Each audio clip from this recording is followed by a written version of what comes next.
ఓ madam, నీ గురించి నువ్వేమనుకుంటున్నావు అసలు? నీ ధర్మపత్నిని. అయితే భార్య చెప్పి భార్యలాగే ఉండు. ఈ రోజు నుండి నువ్వు ఇల్లు ఊడవాలి, తుడవాలి, ఇల్లంతా నువ్వే క్లీన్ చేయాలి. అలాగే బట్టలు ఉతకాలి, గిన్నెలు కూడా నువ్వే కడగాలి. అర్థమైందా? జోక్స్ చాలా ఎక్కువ అవుతున్నాయి నీకు. పనంతా నువ్వే చేయాలి. మా అమ్మ వస్తుంది, మీ అత్తయ్య. ఎందుకు? అంటే తను ఇక్కడ రావడానికి ఏమైనా పని ఉందా అని. ఏదైనా పని ఉంటేనే రావాలా?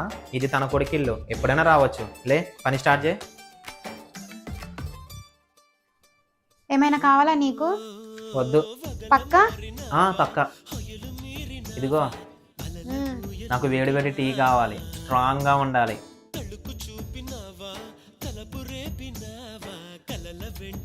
అత్తయ్య ఫోన్ చేస్తున్నారు. ఎత్తు, అమ్మ ట్రైన్ ఎక్కుతుందేమో.